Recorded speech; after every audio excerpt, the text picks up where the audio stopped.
नमस्कार, मैं हुजा कुमारी। आप देख रहे हैं न्यूज़ मंच। जब ईडी के द्वारा लालू प्रसाद और उनके परिवार के कुछ सदस्यों को जब पूछताछ के लिए बुलाया तो तेजस्वी यादव ने बीजेपी पर लगाया आरोप, जिसको लेकर पलटवार किया बीजेपी प्रदेश प्रवक्ता मनीष पांडे और कहा कि तेजस्वी यादव लफुआ लफंगा है, इसलिए उन्हें ईडी और सीबीआई से डर नहीं लगता है। तो वही कांग्रेस पर भी निशाना साधते हुए कहा कि कांग्रेस पिछलग्गू पार्टी थी, है और रहेगी। बने रहिए न्यूज मंच के साथ। न्यूज मंच के लिए शिवम कुमार के साथ ऋचा कुमारी। आज जिस तरह से ईडी के द्वारा जो पूछताछ की गई है, इसको लेकर नेता प्रतिपक्ष ने कहा है कि जब जब चुनाव आता है तब बीजेपी इस तरह से हथकंडे अपनाती है और लालू परिवार को परेशान किया जाता है। देखिए, एक कहावत है कि जैसा कर्म करोगे वैसा फल देगा भगवान। ये बात तो तेजस्वी जी को, लालू प्रसाद जी को जब चारा घोटाले में वो फंस गए थे तभी सोचना चाहिए था कि एक घोटाला किए, चारा घोटाला, तो उसमें जो है सो इतना बुरी तरह से फंसे, अब दूसरा घोटाला नहीं करेंगे। लेकिन कहे ना कि जिसकी आदत ख़राब हो जाती है, भ्रष्टाचार की लत जिसको लग जाती है, वह जब जब मौका मिलेगा तब तक भ्रष्टाचार करेगा। और ईडी और सीबीआई जो है वह कोई भाजपा वालों ने नहीं बनाई है। ईडी और सीबीआई जब से बना है वह इसी काम के लिए बना है कि सत्ता केंद्र में चाहे किसी की भी हो, जो भ्रष्टाचारी होंगे उन पर नकेल डालने का काम करेगी। और तेजस्वी लालू प्रसाद यादव चारा घोटाले में तब फंसे थे जब केंद्र में सरकार थी कांग्रेस की, और ये जो आईआरसीटीसी और लैंड फॉर जॉब मामले में भी जब ये रेल मंत्री थे केंद्र में, तब इनके ऊपर जो है वह मामला आया था। यानी कुल मिलाकर अपना आदत तो छोड़ेंगे नहीं भ्रष्टाचार करने वाला, और आरोप लगाएंगे ईडी और सीबीआई पर। यह याद रखें तेजस्वी जी, आप कहते हैं कि मुझे ईडी और सीबीआई से डर नहीं लगता। भाई, जो लफुआ लफंगा होता है, चोर उचक्का होता है, वह कहीं पुलिस से डरता है? उसको तो पता है कि महीना में जो है सो 15 दिन जेल में रहना है और 15 दिन जेल के बाहर रहना है। उसको डर थोड़ी लगता है। तो जो चोर चुहाड़ होते हैं वो लोग पुलिस से नहीं डरते। पुलिस से डरता है शरीफ आदमी, क्योंकि उसको पता है कि हम गलत काम नहीं किए तो पुलिस मेरे पास क्यों आई है, वो डरता है।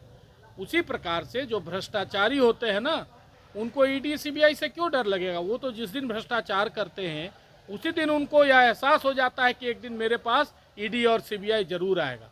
इसलिए तेजस्वी यादव जी, बोलने से पहले यह समझिए कि आपने जो, और आपके पिताश्री ने जो पाप किया है बिहार की जनता के साथ और बिहार के खजाने के साथ, चारा चोर के रूप में, खजाना चोर के रूप में, पहले उस आदत से बाज आइए। तो आपके दरवाजे पे भी अभी तो नहीं, लेकिन आगे आपके आने वाली पीढ़ियों को तंग करने के लिए ईडी और सीबीआई नहीं आएगी। बिहार की राजनीति में इन दिनों कांग्रेस ने जो है अपने प्रदेश अध्यक्ष को बदला है। लग रहा है कि दलित कार्ड खेला गया है और राजेश राम को प्रदेश अध्यक्ष बनाया गया है। कैसे देखते हैं ये राजेश राम को प्रदेश अध्यक्ष बनाया? नहीं, देखिए, सबसे पहले तो मैं राजेश जी को शुभकामना दूंगा, उनको बधाई दूंगा कि कांग्रेस ने उनको प्रदेश का अध्यक्ष बनाया है। और मैं उम्मीद करूंगा कि उनके नेतृत्व में बिहार कांग्रेस पे जो पिछलग्गू का जो एक स्टाम्प लगा हुआ है, वह शायद कांग्रेस को इससे निजात दिला पाएँ।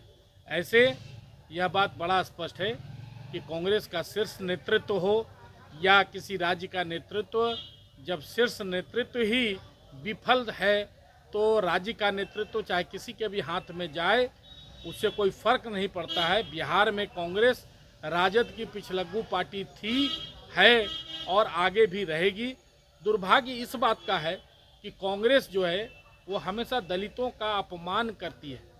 जब कांग्रेस चुनाव नज़दीक आया तो दलित के नाम पर एक व्यक्ति को, एक विधायक को सामने लाए और उनको जो है प्रदेश का अध्यक्ष बना दिया। उसी प्रकार से, जिस प्रकार से जब राष्ट्रपति का चुनाव आता है और सामने एनडीए किसी दलित उम्मीदवार को खड़ा करता है, तो यह जानते हुए भी कि हमारा उम्मीदवार जीतेगा नहीं, कांग्रेस दलित को सामने ले आती है चुनाव लड़ाने के लिए।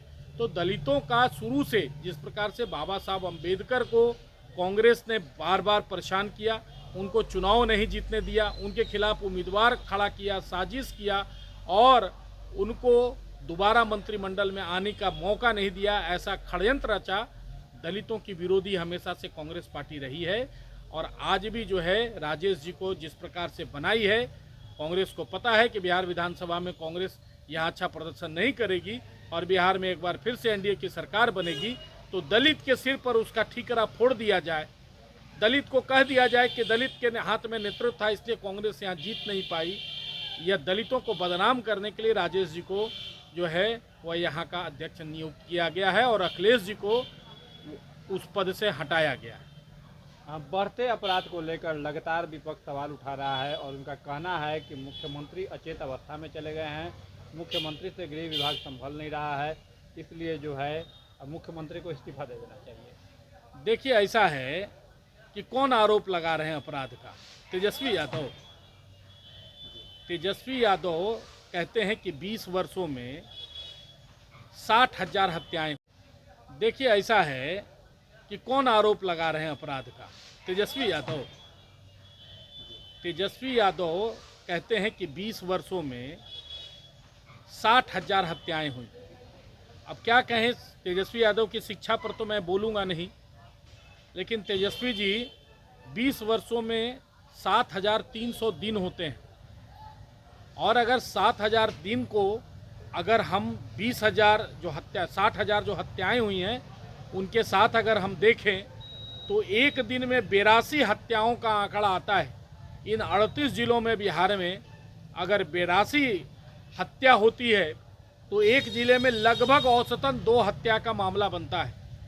उसमें भी 2 हत्या में कोई ज़रूरी नहीं है कि दोनों हत्याएं आपराधिक हत्याएं ही हो। 20 वर्षों में लगभग 5.5 साल आप खुद सरकार में रहे, उस समय हत्याएं नहीं हुई थी क्या? उस समय अपराध नहीं हुए थे बिहार में क्या? 13 से 17 तो आप खुद नीतीश जी के साथ सरकार में थे। जरा उस 4 वर्षों का जो लगातार आप नीतीश जी के साथ सत्ता में रहे उसका हिसाब देंगे, कितनी हत्याएं हुई थी, कितने बैंक लूटे गए थे, कितना करप्शन हुआ था। देखिए ऐसा है, अपने मियाँ मुँह मट्टू बनने की कोशिश मत कीजिए। बिहार की जनता यह जानती है कि आप जंगल राज के साक्षी हैं, जंगल राज की उपज हैं और आप जब जब आए हैं सत्ता में तब तक बिहार में अपराध बढ़ा है, बिहार में हत्याएं बढ़ी है और वो तत्व जो अपराध को बढ़ावा देते हैं वो फिर से फलने फूलने लगते हैं। तो पहले आप अपने गिरेबान में झांकिए और चिंतन कीजिए कि 4 वर्ष और यह 17 महीने जब आप नीतीश जी के साथ सरकार में थे तो आपने अपराध पर कितना लगाम लगाया था। और आप बात करते हैं ये 10 दिनों में ही पुलिस वालों पर हमले क्यों हुए? यह सोची समझी जो साजिश रची गई। और हमलावर कौन था? किशनगंज में एसएसबी के जवानों पर हमला करने वाले कौन लोग थे? आप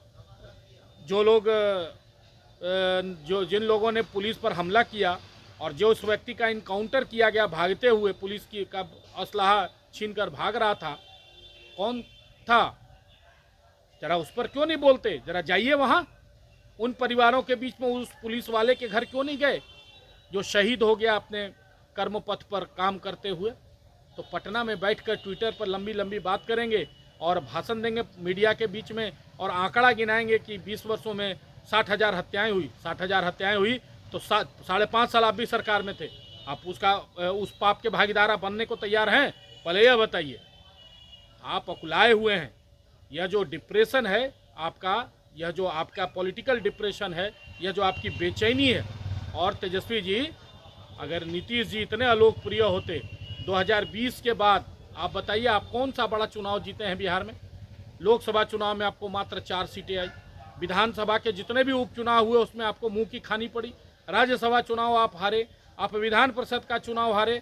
इन 5 वर्षों में एक चुनाव आप बढ़िया से नहीं जीत पाए। अभी हाल में जो 4 उपचुनाव हुए उसमें भी 2 सीटें आपने गंवा दी।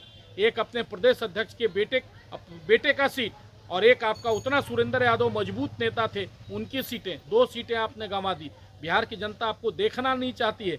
आप अपने मुँह मियाँ मिट्ठू बन रहे हैं। आप जब जब चुनावी मैदान में जाते हैं आपको धूल चाटनी पड़ती है। आप किस हैसियत से, किस रुतबा से आप इतना अकड़ के बोल रहे हैं? यह ध्यान रखिए।